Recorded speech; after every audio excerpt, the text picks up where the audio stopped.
What up? What up? Day 50. 50 or 51? Uh, damn, hold up.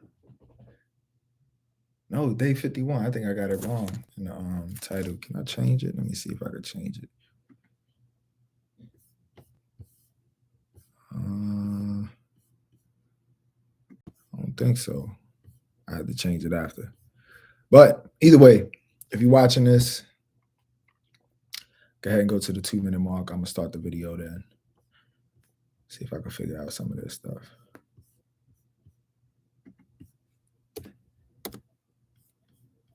There we go. I fixed it. Day 51.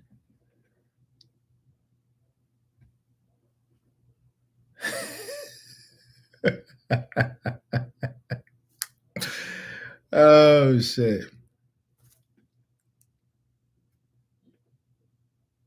My bad. I just got this text message. Shit was hilarious.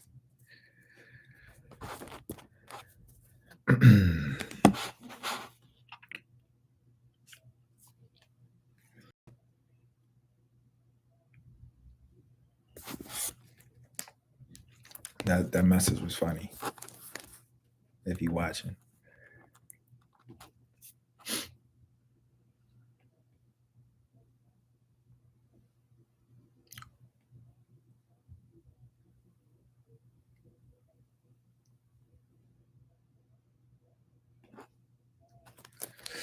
All right. 20 seconds. Then I'll be starting.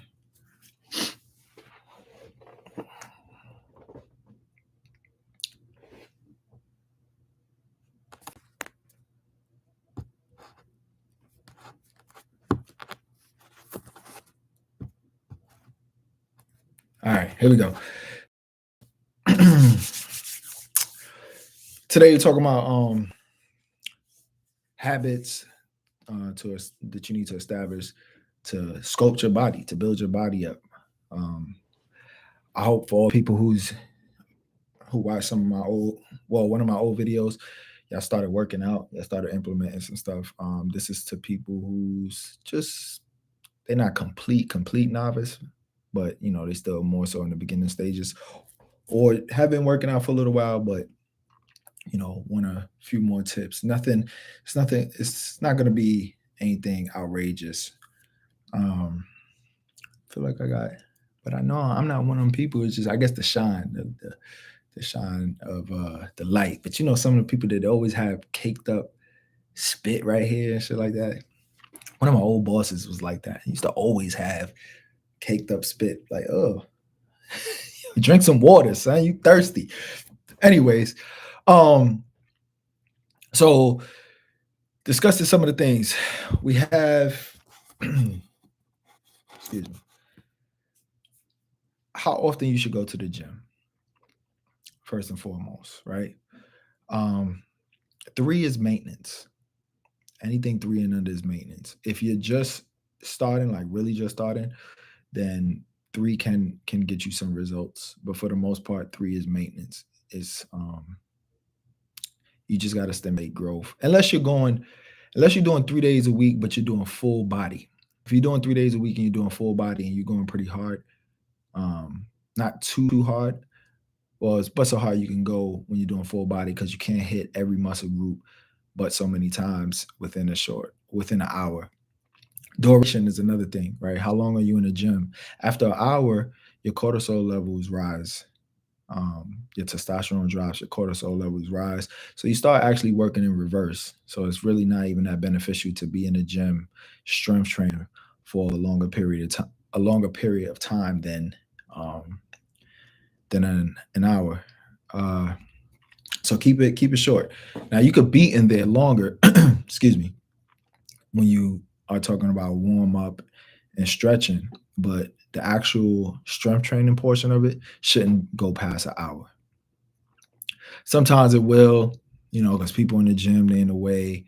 And you still want to hit the muscle group just for the mental stimulation you get from knowing, okay, I hit that muscle group. I got that pump, and you like the pump, and you see it in your arms or your glutes or your chest or your shoulders or wherever. So sometimes I understand, but for the most part, Anything past an hour is just too much. Um, excuse me. Protein consumption. Well, okay, so we got the gym. We got how many days a week? About four. Oh, I never actually said that answer.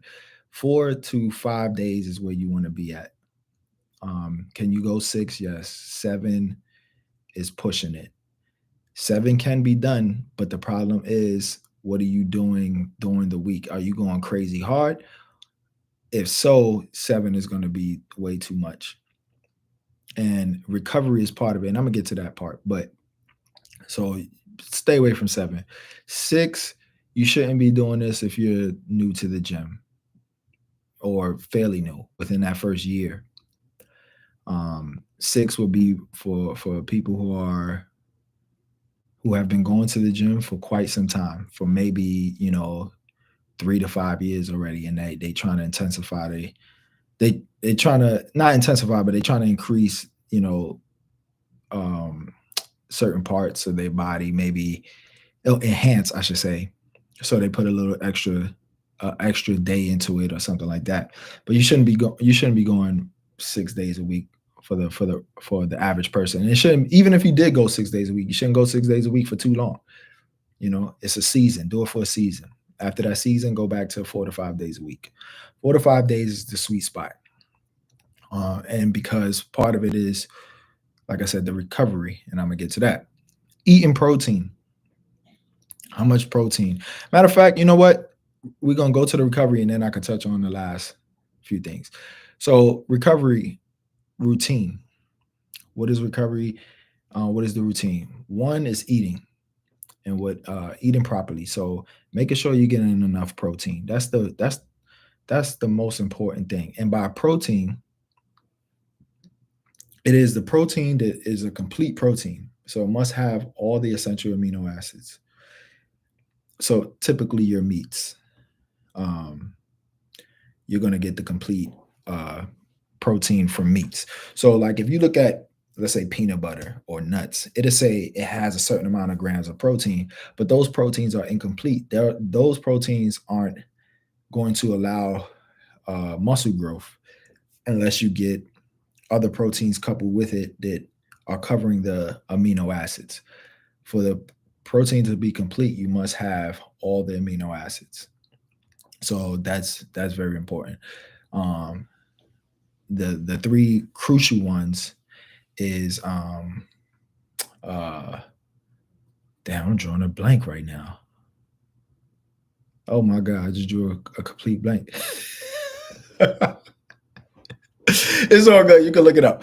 I might put it in the description. I just drew a complete blank on the amino acids. But anyways, the essential aminos is important.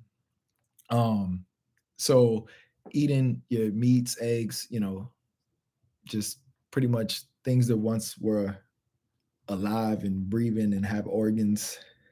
Those are the things that you need to be eating. If you're a vegetarian, it is very hard to get all your aminos, your protein with all the essential aminos. You have to mix a bunch of different things to do it. And the amount that you have to take in is crazy. You want to get in about a gram, about zero point 0.8 to 1.3 grams of protein per pound of body weight that you are trying to get to. So if you're trying to gain weight, then you need to go to 1.3. If you're trying to, let's say, maintain weight, but you want to kind of sculpt it where you look more defined, then you can just stick with a gram or zero point 0.8 to a gram of protein of per pound of body weight. So if you 150 pounds and you want to stay there, but you want to scope, then 150 grams or 150 times 0.8, whatever that number is. All right. So protein, that's important. Carbs, don't be afraid of carbs, but you need complex carbs, not simple carbs. Definitely not processed sugars. If you can stay away from that as much as possible, that'll be the best. But carbs is your friend. Carbs is important. You must, and I repeat, you must have carbs so you can fuel your workouts, because when you're going through those strenuous strength training workouts and you don't have the carbs, you're going to feel weak and depleted. You won't have the energy. So the carbohydrates is going to help out with that. But you want complex carbs. Simple carbs, they absorb too fast and then they end up getting stored as fat if you don't use it. All right. Protein. Oh, back to protein too. The consumption of protein. When are you supposed to eat it? The best time to, I mean, you're going to eat it throughout the day, but your first meal of the day needs to consist of protein. Protein needs to be the first thing that you eat when you wake up in the morning. If you want to go to the gym fasted, fine, that's cool. But the first meal you have needs to be protein. If you want to have carbs with it, cool. But if you can have the protein without the carbs, that's even better. And then add the carbs in later. Post workout, proteins. Most people just get a protein shake because it's a lot easier.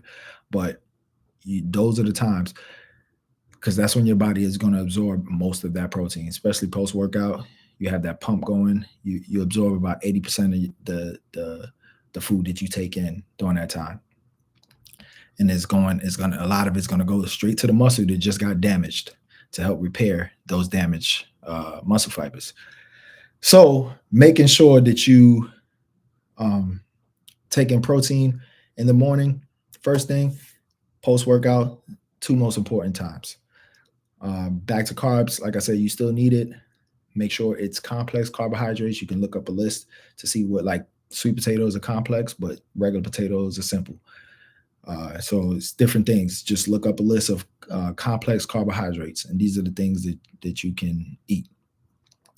Usually, complex carbohydrates is going to have a fiber to it. That's what slows down the absorption of the carbs. That turns into glycogen. That turns into glucose. Right. Also, the more muscle you have, well, a lot of people don't know this, but the more muscle you have, the more calories you burn. So that's important too. But the more muscle you have, the more you can store carbs, which is actually you'll be storing glycogen, right? It breaks down carbs, glycogen, glucose. So the more you'll be able to store that. So outside of the blood and outside of the liver, it could get stored in the muscle. So then if you do want to eat some of those things that you still want to eat, cakes, cookies, whatever, you'll be able to store some of that, into the muscle, and it won't just get converted to fat.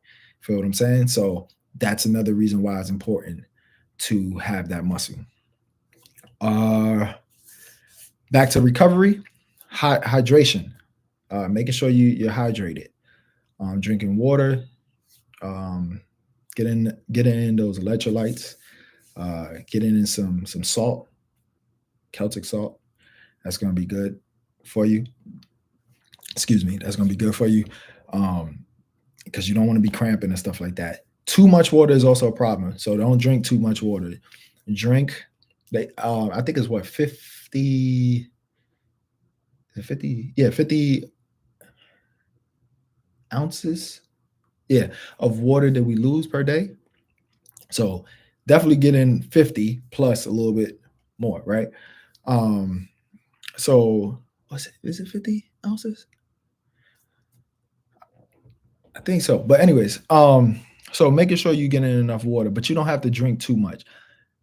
As long as you get that 50 in, from that point, you drink when you're thirsty. You feel what I'm saying? Drink when you feel thirsty. You don't have to force it, because you can also flush out. Now, 64 ounces is not the amount that we lose. That's what they always recommend, but it's not the amount that we lose. Look that up for me, though, real quick. How much should we lose per day, the average person? I think it is 50. But do me that favor, if you don't mind. But 64 is what they recommend. But you back to what I was saying. Drinking too much water. Oh yeah. Taking in 64. That's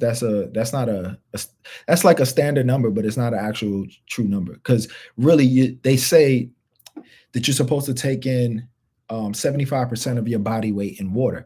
But now it's been shown that taking in too much water has been an issue.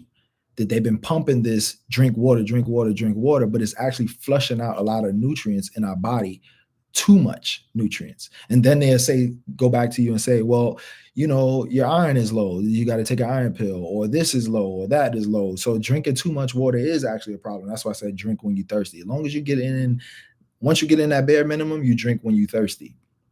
You feel what I'm saying? Um, so and everybody's different depending on the person's body weight. So 64 for a person that's 250 pounds is just not going to be enough water for that person. You feel what I'm saying? But for somebody who's light, yeah, that's just enough. So it's important to like I said, drink when you're thirsty, but make sure you get it in that bare minimum. But drinking too much can flush out a lot of nutrients in your that your body needs. So back to the recovery routine, stretching. Stretching is a big one. That's something that I slack on, believe it or not.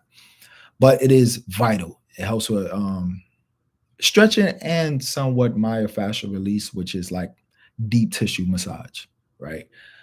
But those things right there are vital for muscle recovery. It really helps out. Damn, it really helps out with muscle recovery. And then stretching just going to help with mobility work, keeps you young, keeps you mobile, so you can continue to move and continue to work out. And then lastly, the most important thing, sleeping. Sleeping is, I mean, and this is something I struggle with as well, but sleeping is one of the most important things. Um, most people who don't get enough sleep, 8+ hours, if they got 8 hours of sleep, they will increase their testosterone levels by 50%. It's because their shit is lower than it should be because they're not getting proper sleep. So getting proper sleep is very important because that's when your body is recovering. You don't actually grow in the gym at all. Yeah, you might look like you're growing because you got a little pump, but that pump's gonna go away. But you grow when you at home, when you're resting and sleeping. That's when you feed yourself and then you go to sleep and your body's using all the nutrients and hydration and everything, and then it's repairing the muscles that just got damaged, and then your body is adapting to what's going on. That's when you grow. That's when you get stronger. That's when your muscles grow. So it's very we lose 2.5 to 3 liters a day. How much is that in ounces though? So so yeah, that's when you actually growing. So it doesn't matter what you do in the gym. Damn, I just lost some bullshit. Anyways, it doesn't matter what you do in the gym if you're not recovering properly, right? Um, and you really start feeling that when you get older. As you get older, you start realizing how much you need sleep. I've lost so much strength. Like I'm at this particular number, and then going a whole week of barely getting proper sleep, and then going to the gym the following week and doing the same, muscle group or whatever, and trying to do the same numbers, and just, I mean, just struggling, not even coming close to what I did. Well, when I was younger, that wasn't a problem. I could go to the gym off hardly no sleep sometimes and hit a PR, a personal record. But now that ain't happening. If I go a week without getting proper sleep, I'm gonna be feeling it in the gym. My numbers are going. I'm gonna look weak. You think I just started, and my bones just start hurting and everything. So it's real. Damn, this thing ended up. It's real important to get sleep. Also, the timing of what you get in your sleep. You're really supposed to be sleeping when it's dark and up when it's daytime. And that's the biggest thing. Like going to sleep 3, 4 in the morning. Like I said, this is my struggle. But going to sleep 3, 4 in the morning, that's an issue. It's a big issue at that. You need to, because now more than likely you're waking up. If you still getting your 8 hours, you're waking up at a late time and you're missing a lot of daylight time. So something is the strange. This is something that I was just thinking about. This is random. I seen something that was talking about how, and I want to know what is the purpose, but how they messed up time. That they messed up the year, the calendar, that it should be 13 months of 28 days and 1 day of rest. Um, but and then also the time of the day, right? You ever thought about this? We get darkness twice in a day and daylight once.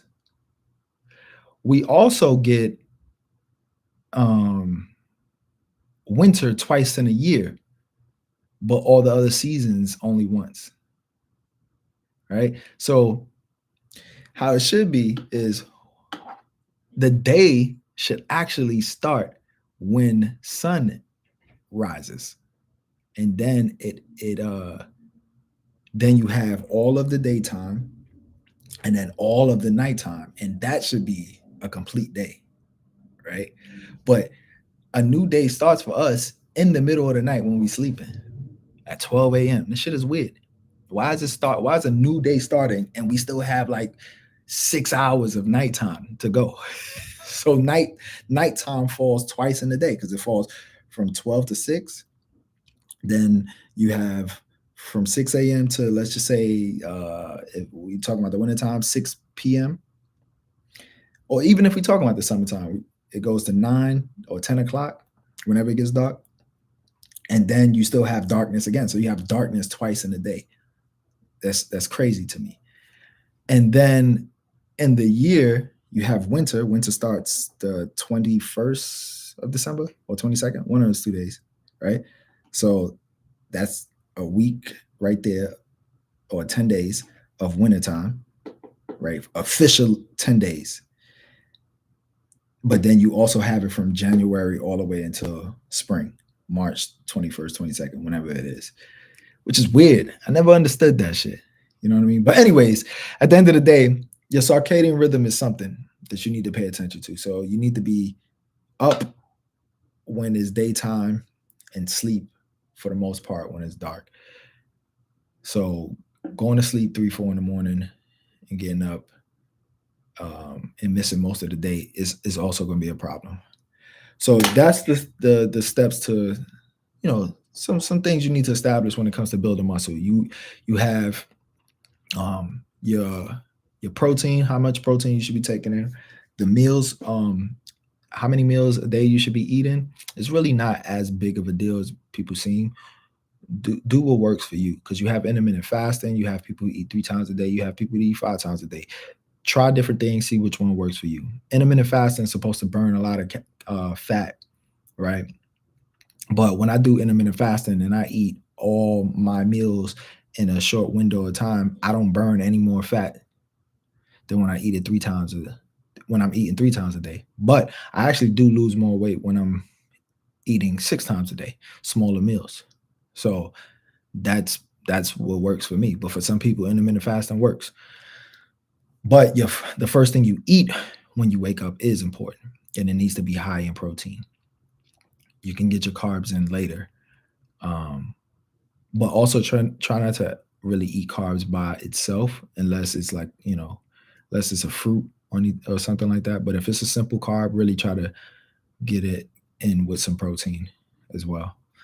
And then how often you should go to the gym, that depends on the person, how new to the gym you are. But for a person who's, let's say you've been in there for a little while now, even 3 months, you should be going 3 to 4 days a week. A person who's been in there longer than that, you should be going a minimum of 4, because 3 is then maintenance. For a person who's kind of new to the gym, the first 6 months, 3 is not maintenance. You'll get results. And if you a year plus, 4 to 5, period. And if you been working out 5 years, 6 years, and you decide you want to start going 6 days a week, that's cool too. But 7, I never recommend. If you do that, the other days that you the 7th day, the 6th and 7th day, it needs to be like really just stretching and stuff, just something extremely light. Um, but yeah, on that note, I'm out, ending this now. Thanks for tuning. Oh, let me get you that answer on it. What is 2.5 liters? Because I never got that.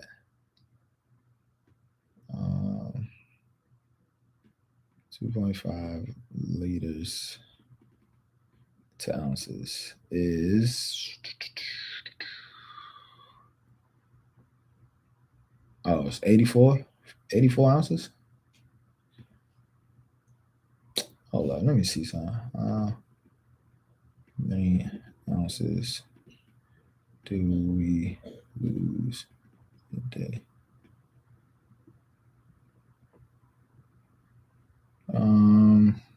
We lose 24. It says urine output is about 34 to 68 ounces. And then, yeah, so it's closer to 3 liters. So yeah, so we should be like, I don't know. This thing is saying we lose about 84 ounces of water. So there you go. Till next time, peace.